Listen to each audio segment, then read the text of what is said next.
Democrats made a very strong showing in the first major election since President Trump returned to the White House.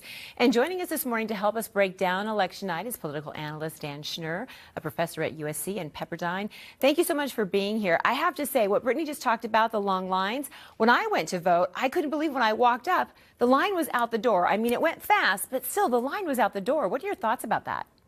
Well, your reporter was absolutely right.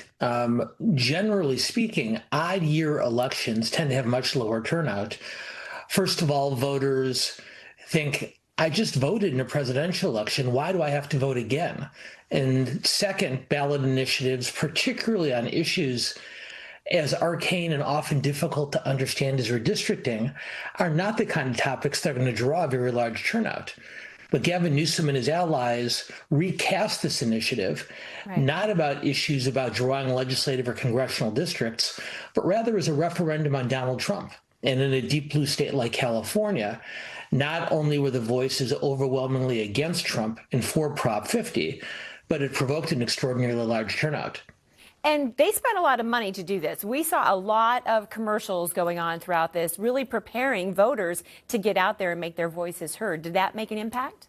It made an immense impact. At the beginning of the campaign, both Newsom and national Republicans pledged to raise $100 million or more in order to pass this initiative, given the stakes involved in terms of control of Congress for next year. Newsom raised an immense amount of money. This became one of the most expensive ballot initiative campaigns in California history. National Republicans seem to have changed their mind. And our best guess is that they decided that rather than spending $100 million in an all or nothing moonshot in a deep blue state like California, better to save their money for congressional races next year.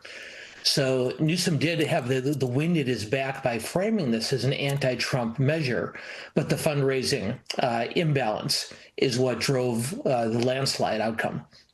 Okay, so President Trump posted on Truth Social that Republican losses last night were because he wasn't on the ballot and also because of the government shutdown. What are your thoughts about that? Well, there's no way to know for sure, but it is worth noting, whether you're a Republican or a Democrat, that Donald Trump was not on the ballot in 2025, but he will not be on the ballot in 2026 or in all likelihood in 2028 either. When all the redistricting redrawing is said and done, Republicans may end up enjoying somewhat of a national benefit from that.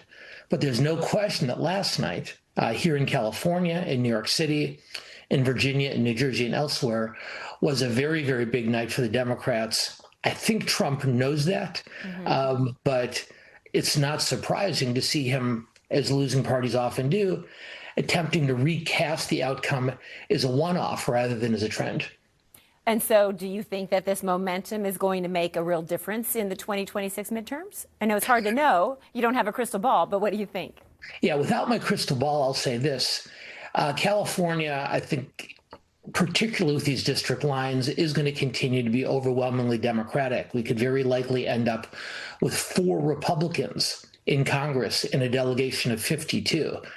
Nationally, though, if you look at states like Virginia in particular, which tend to be early signs of what we see in the following year's midterms, the fact that the Democratic candidate for governor there, Abigail Spanberger, and her down-ticket running mates won as well by such large margins, does indicate that Democrats at least begin the midterm election year with some wind at their back. And while it doesn't guarantee any outcomes, it certainly should, at least right now, make them the favorites going into next November's midterms.